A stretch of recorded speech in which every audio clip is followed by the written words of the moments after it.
My name is Riki Ott. In courts, I go by Dr. Riki Ott, but there's a huge story there where I learned to become a community organizer, to lead from my heart, and to care enough to make a difference. And that's the story I hope to share today. I lead two nonprofit organizations through Earth Island Institute. One is wearing my oil hat, the alertproject.org.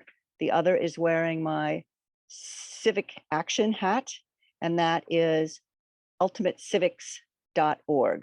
And it's both of them are to engage people in problem solving current events towards a healthy community and a healthy democracy. Welcome aboard.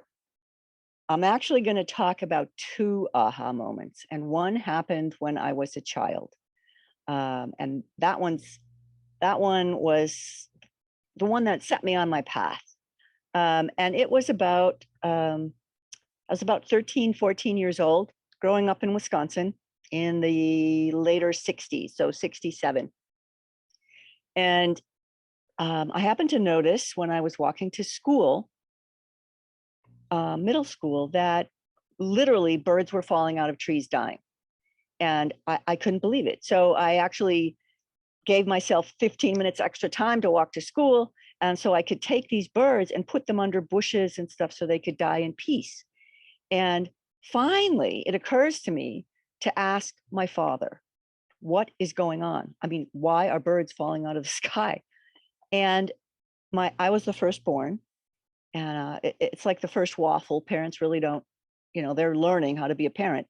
And my dad all of a sudden went, oh my God, and he looked around, grabbed another dying robin from a lawn, put it in my cupped hands, and proceeded to explain the story of the DDT poisoning that was going on in our nation.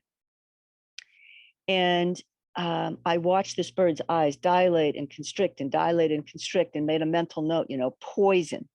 And then my dad whisked the bird away, and he gave me a copy of Rachel Carson's Silent Spring. And as we now know, Rachel Carson, is a scientist, and she's the one who sort of put on her civic hat and stepped forward and said, there's a problem here with this new synthetic insecticide that we're using. It's being broadcast into the environment. There's no target species. It's getting all of us. And I watched this battle unfold. It unfolded in my household. My father read this book. He used the book and the science in it to inspire and inform other people, to get them involved. And that was the turning point in the DDT battle, was when enough people were informed and enough people cared about, it wasn't just the robins, my God, it was about children's health as well. And when enough people cared, that's when the law changed in 1972, which is actually 50 years ago now. And from that childhood experience, I kind of walked away with four things. One was that we're all interconnected. I mean, the reason my father kept his 3 children in the house when the trucks went through the neighborhood spraying DDT was because the robins were breathing the air, the kids are breathing the air. He was worried about us. So what impacts the environment impacts us as a people. And I also learned that my father just took the bit by the mouth and ran with it, the knowledge in this Rachel Carson's book. And he went on to sue the state of Wisconsin over the use of DDT. We had the lawyer and the attorney staying in our house. I watched this whole battle come together. And my father was not like an overt environmentalist. I mean, my God, this is 1967, 60. He was a sort of like the Aldo Leopold conservationist, where you live, you walk your talk in everyday life. He's worried about his children. He's worried about the environment. Let's fix this. And he helped raise funds and got this big battle going. So he became one of my mentors. And another mentor was, of course, Rachel Carson, the author of Silent Spring. And to me, I wanted to be like her. I wanted to be a scientist that understood the bigger picture, and then use that to affect change for the greater good. And I think it's really important having mentors in a life, so that you can always have like a mirror for your own actions and what choices am I making? Are they going to help me to live like that? So one person, in the case of my father, in the case of Rachel Carson, can make a difference. That was a huge lesson to me.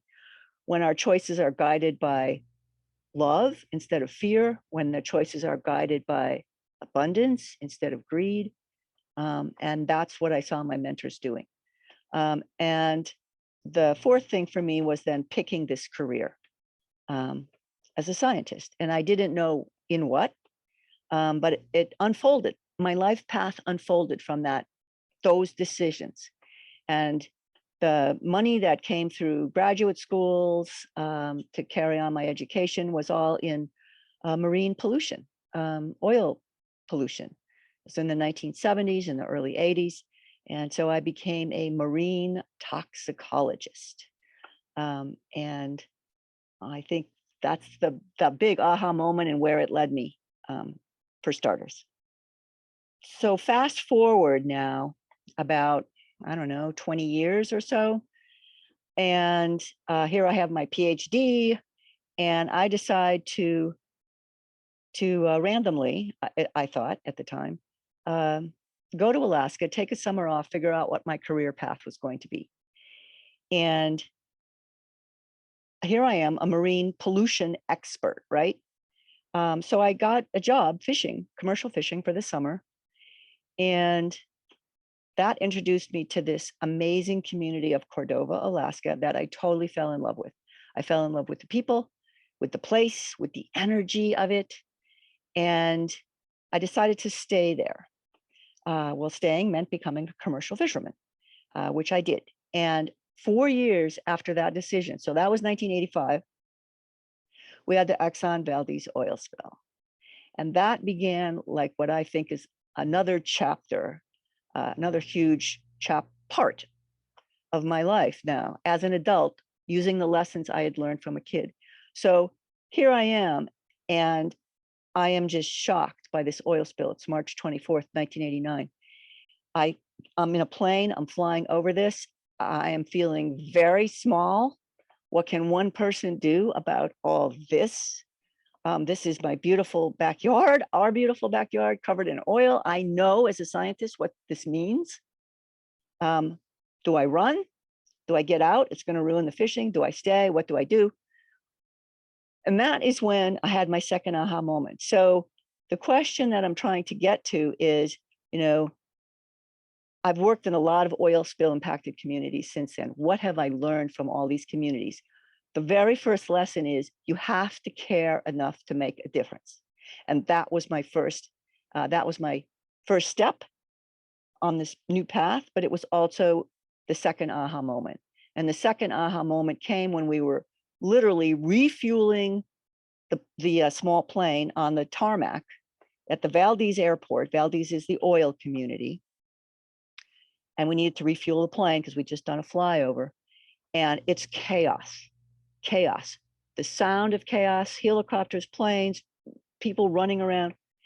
And with a lot of sound, it pushed me inside myself. I didn't realize it was happening at the time, but I found, looking at the mountains, the Chugach Mountains in the glistening snow, bright blue day, sunny day, that just drew me in. And as I'm lost in that, this question sort of popped into my head, and it was, I know enough to make a difference. Do I care enough? And I always thought that was just sort of a saying, when your life flashed before your eyes. Well, actually, it really happened. And I just saw how all these random choices that I had made up to this point in time, the choice to be a scientist, the choice to be, follow the path with the money, and it was oil pollution research, to put me with this knowledge that I had, this very specialized knowledge in this place at this time, that couldn't have been an accident.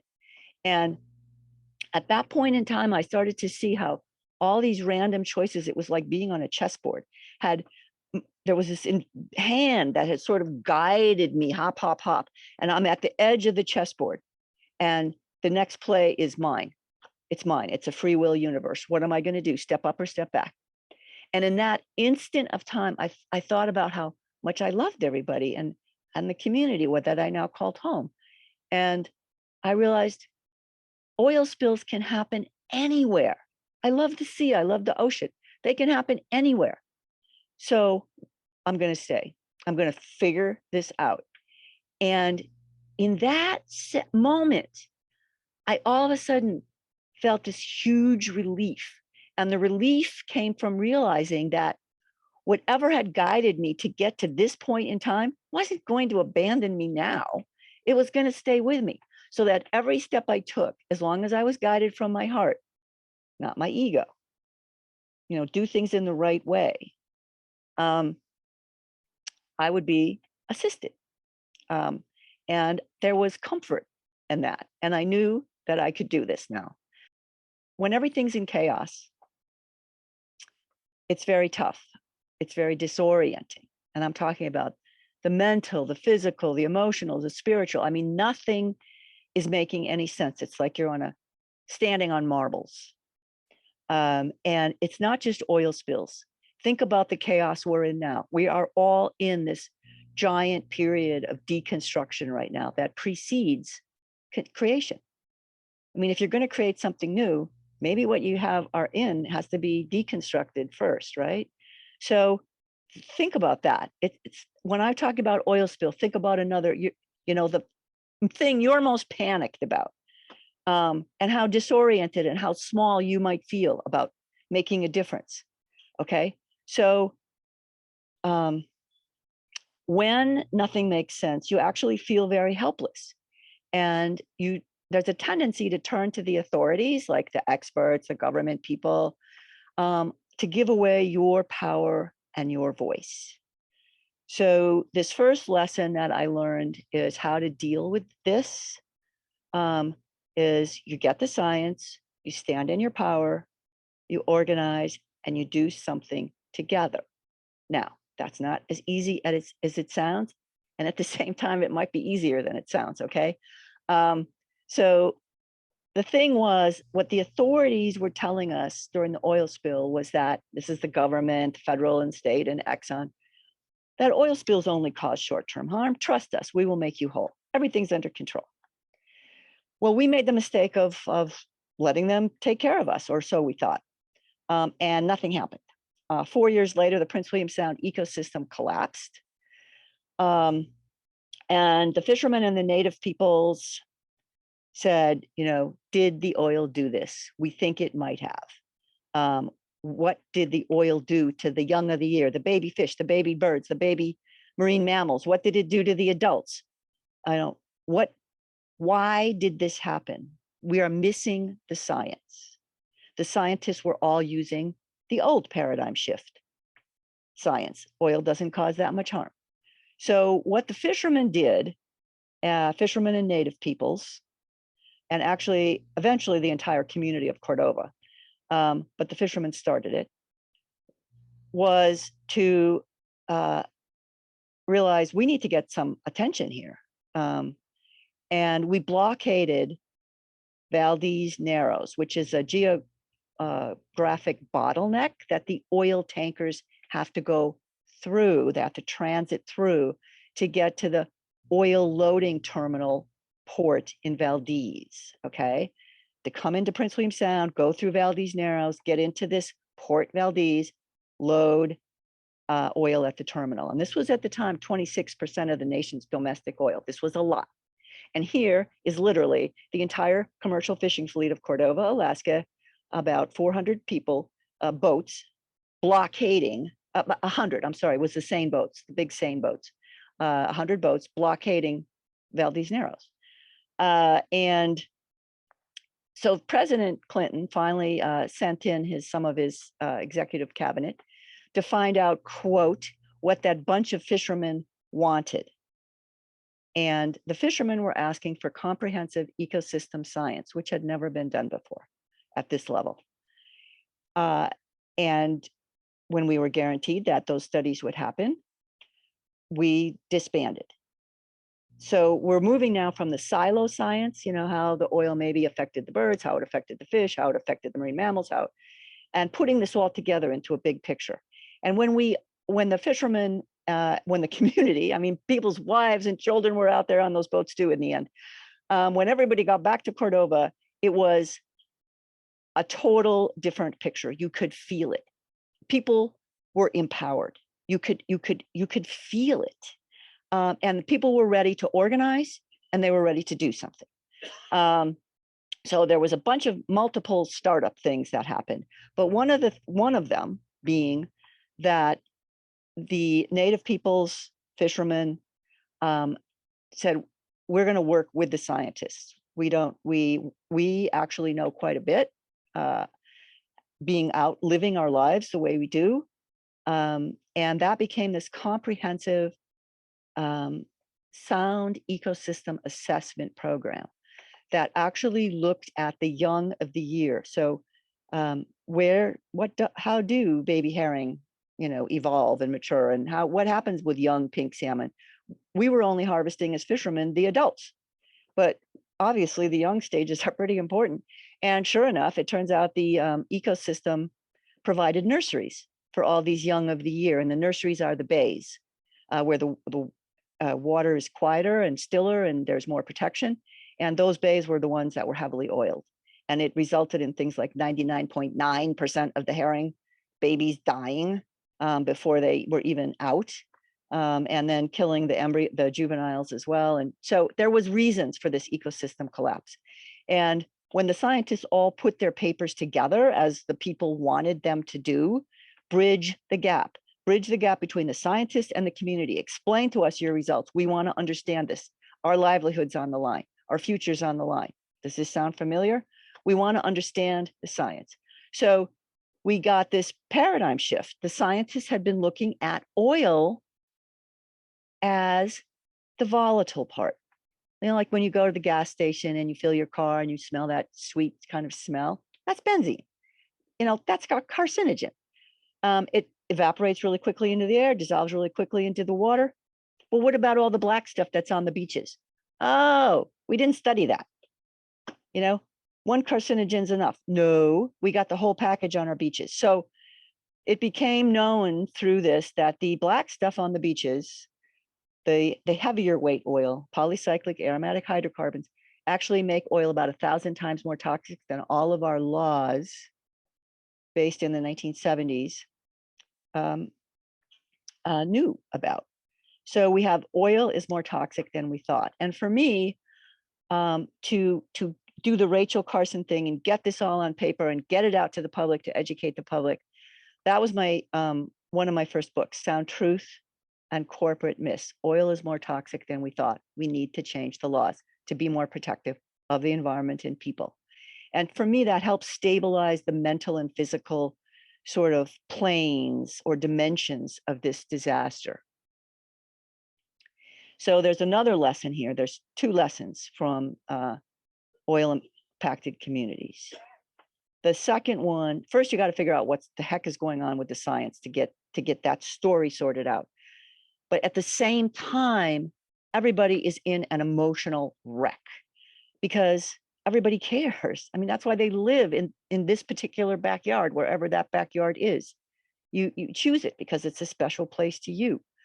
So at the same time, the second lesson is that during this time of chaos, you have to find your way through the fighting to working together and finding common ground. You have to work together to heal the hearts and make the community whole again. And, in scientific terms, this is about social capital. It's about the glue that holds our civil societies together and makes them civil. It's the trust and the reciprocity and the respect, self-respect, mutual respect, the interconnection, the relationships. It's the trust that drives all this.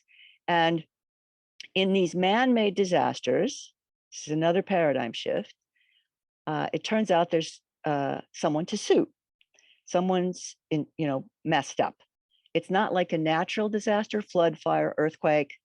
You can't sue God, but in a man-made disaster, you can sue, but only the people who are injured, not necessarily everybody. So it sets up this very divisive situation that the sociologists who studied our community realized actually creates a second layer of trauma that is as intense as the first layer of trauma from the actual disaster itself, because of the way our so-called justice system functions, which is litigious, and everybody's fighting instead of restorative justice. So anyway, given all this, how the heck do you find your way back to each other again? People were fighting about everything. Think our fishing economy had collapsed. So what's a fishing community to do? Are we going to clear cut the coastal rainforest? Are we going to drill for oil? Are we going to build infrastructure to support large scale tourism? These were all ideas that the state or the corporations were feeding to us, and people were fighting about them. And it turns out when people are polarized, everything sort of stops. It's like a big pause in the spinning top. The status quo is preserved. There's no changes. There's no progress. There's no way forward.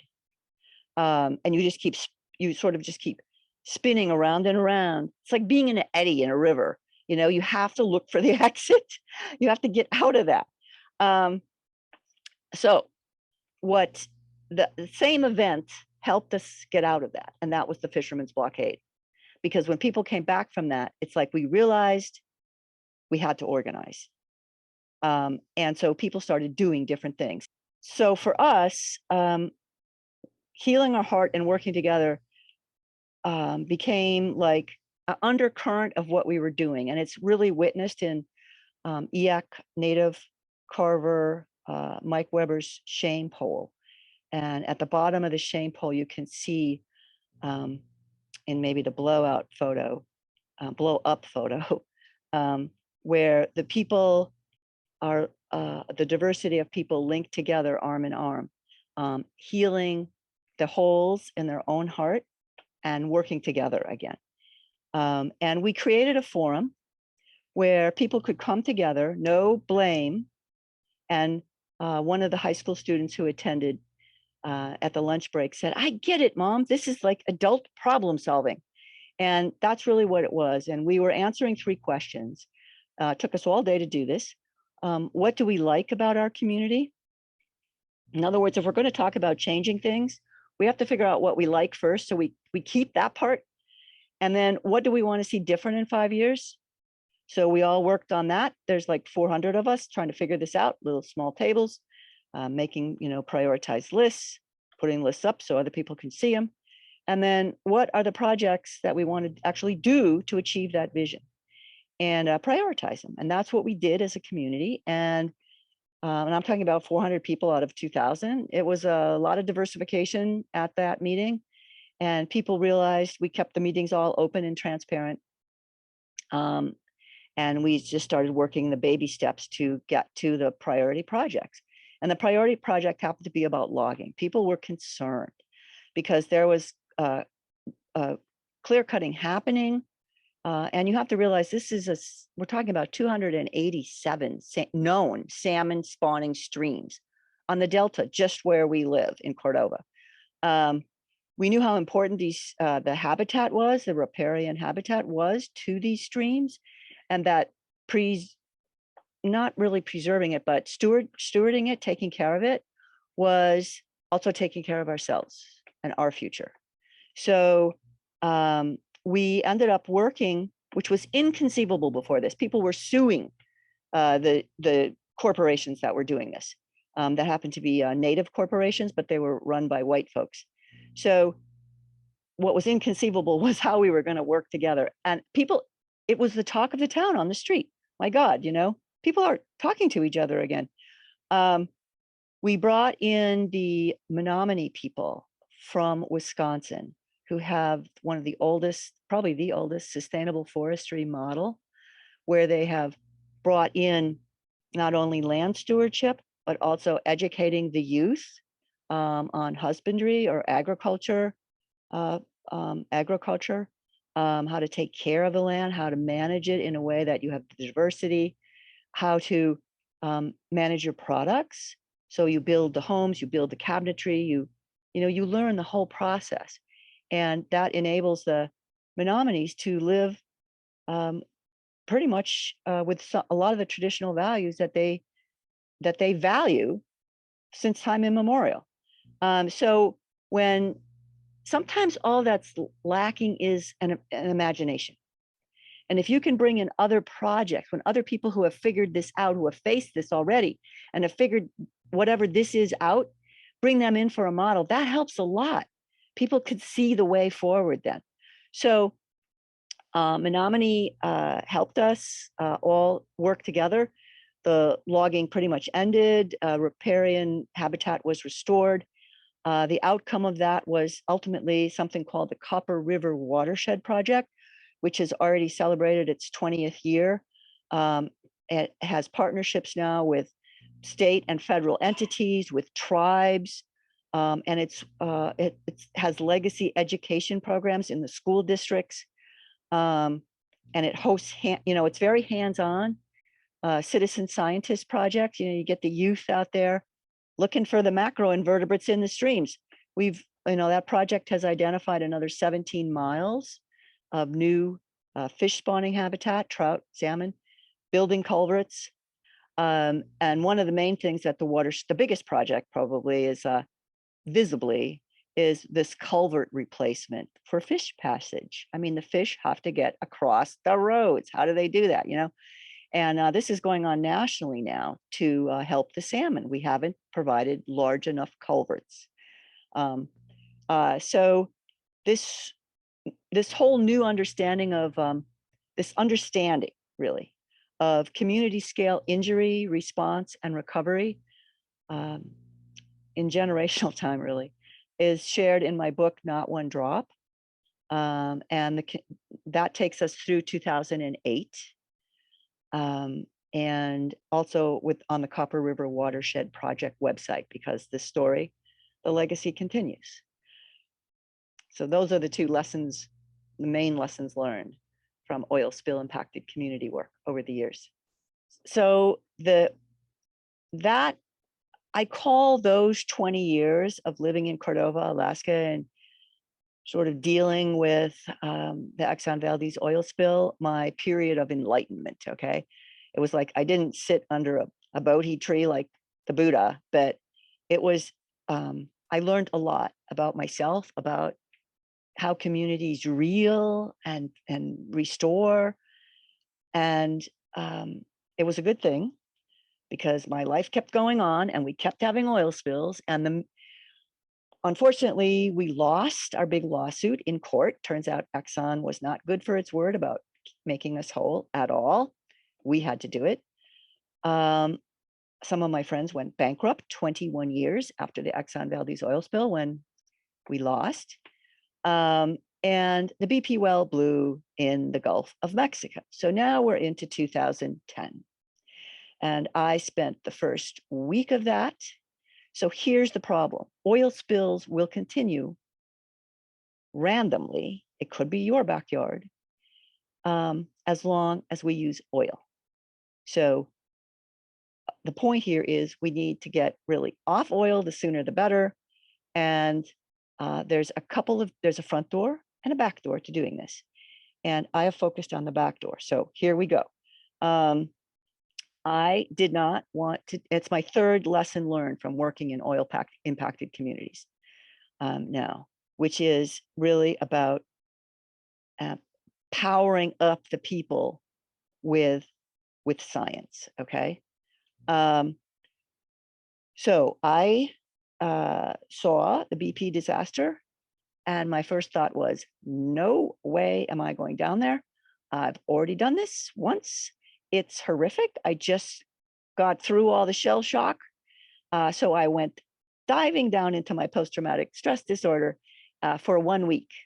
And in that week, I started thinking about all the things we had learned as a community how to deal with this stuff and all the lies that the authorities would speak. And I realized everybody down in the Gulf Coast communities is going to make the same mistakes we made in Alaska unless somebody goes and coaches them. So with that, before I changed my mind, I grabbed a one-way ticket and flew down to New Orleans, and then managed to find my way to Venice, Louisiana. This was May 3rd, 2010.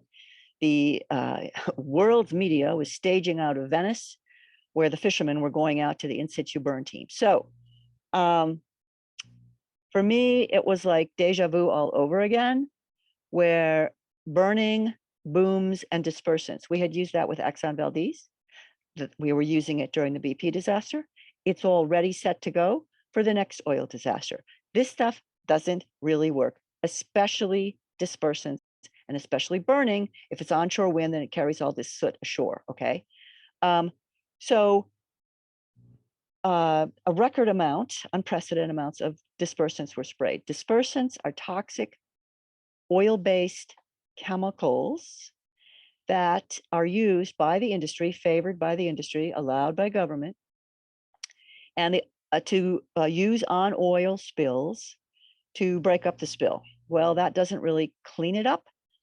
There is no such thing as an oil spill cleanup. It's an oil spill response. And the response by the authorities is to try to hide it, make it go away. So we had this massive assault of adding hazardous substances. Dispersants are teratogens. They kill babies, they have ingredients that kill babies in the womb.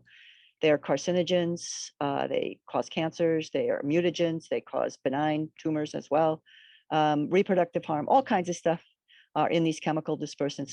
We added a hazardous substance to an already known hazardous substance. Oil spills are considered hazardous waste operations.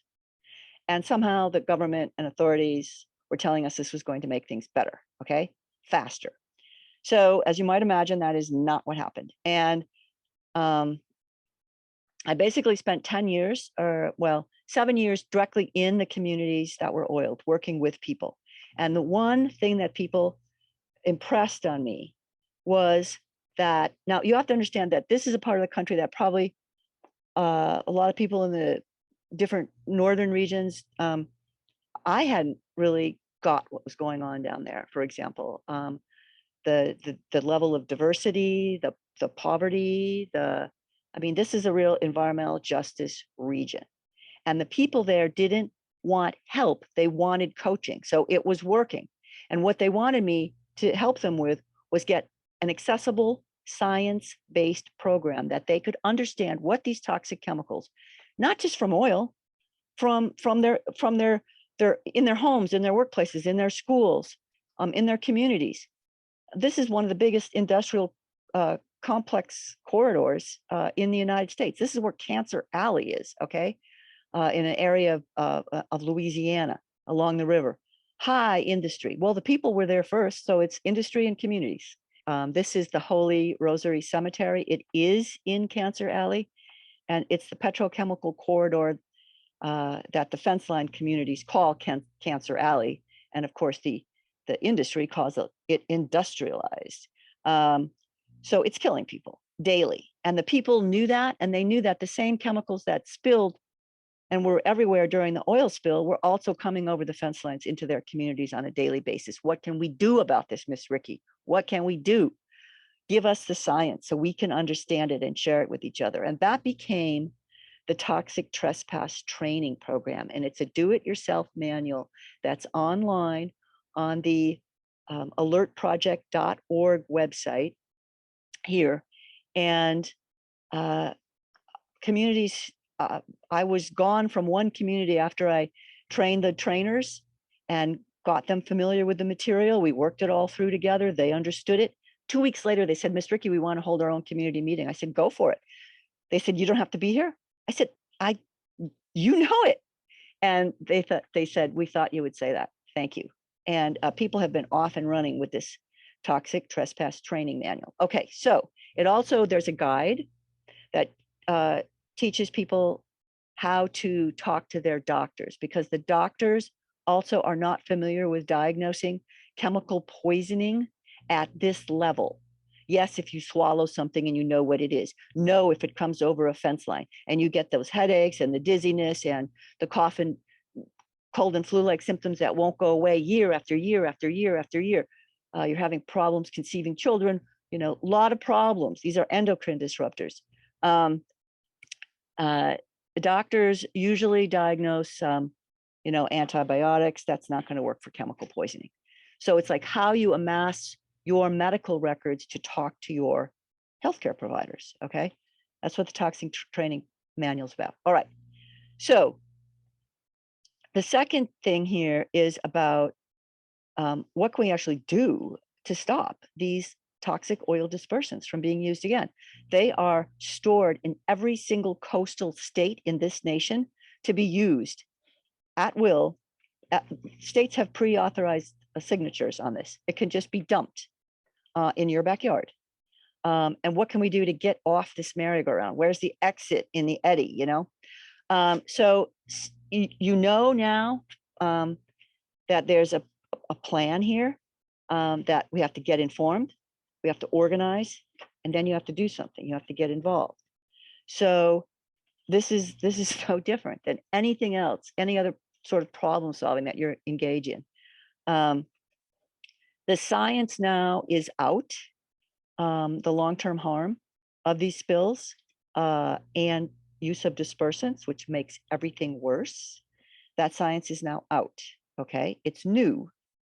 February and March 2022. Papers are still rolling in, but it's pretty consistent that oil dispersants do more harm than good to people and wildlife. So the thing here is twofold. One is to get informed, figure out about these toxic chemicals, and then engage with your local government, because under existing law, the Oil Pollution Act of 1990,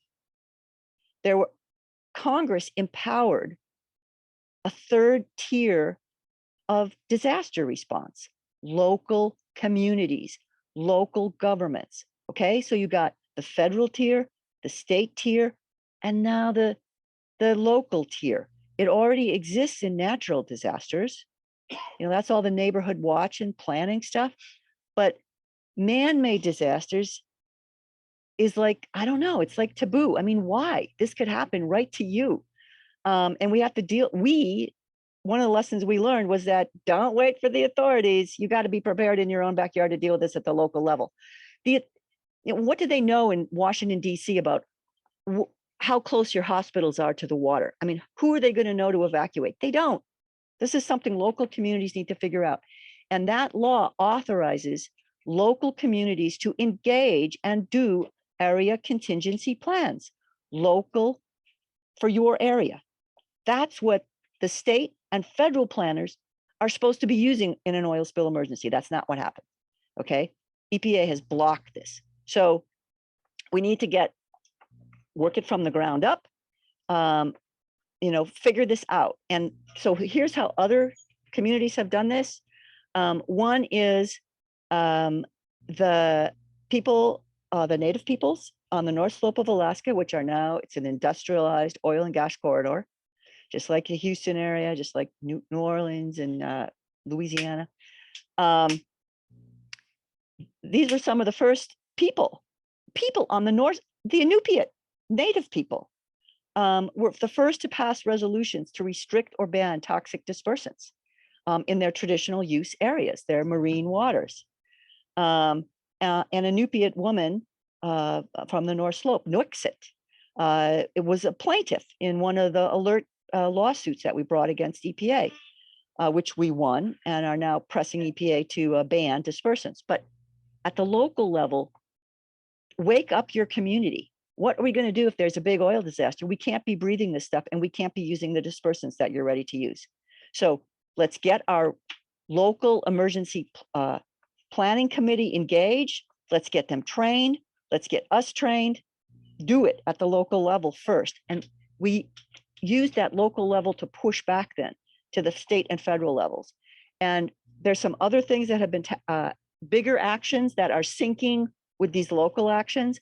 The bigger actions are like the Makah tribe in Northwest Washington has a 1855 treaty right that is recognized. They made sure the federal government and the state of Washington recognized that right, 1855 right, to make the decisions in their traditional use waters.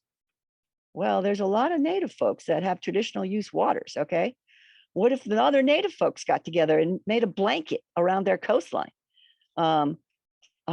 There's those treaty rights are increasingly being recognized.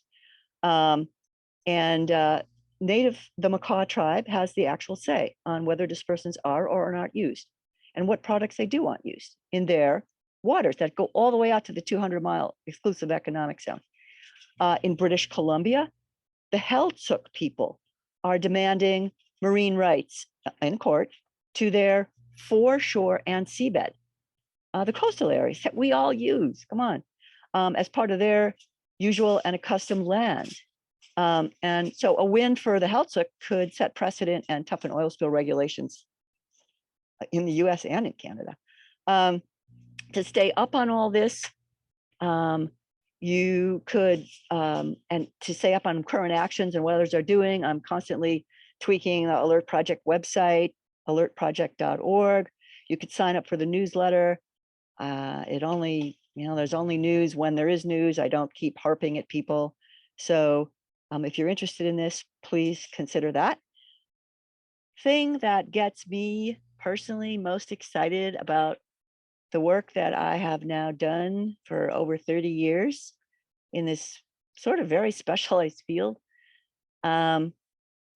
is when I see the fire and the passion that drives me inspiring other people, especially young people. Increasingly, as I've gotten older, I've been working with younger and younger people. And that's what inspires me. But what it is specifically is about channeling, getting all this energy and showing with the science and sharing ideas of projects that have worked for others and helping their imaginations fire. What can we do? And they're off and running. It's about all of us. It's not about me anymore. And it never really was about me. And when we realize this, that's when things change. And I'm going to share a story about children.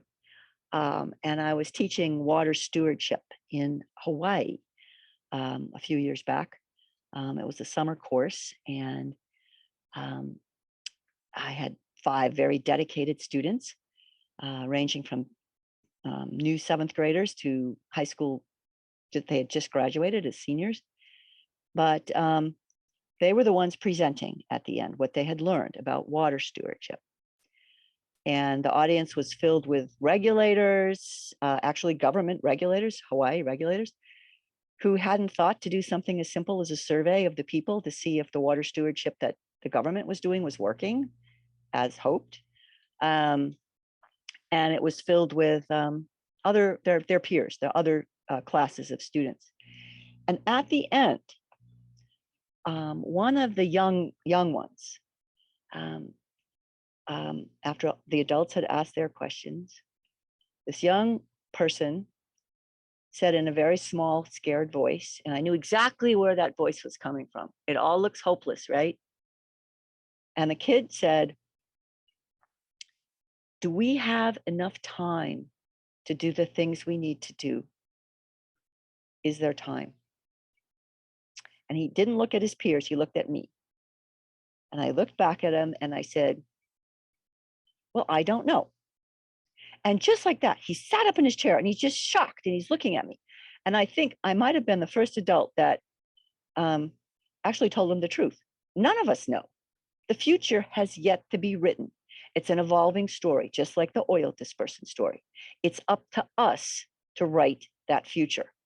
And so I filled him in and I said, "Look, what I do know is that we have 2 choices. You can either be all scared and choose to do nothing. And I can tell you where that's going to lead. It's going to lead to depression and anxiety. And what is skyrocketing right now? Youth suicides, all this stuff, because people are living in fear.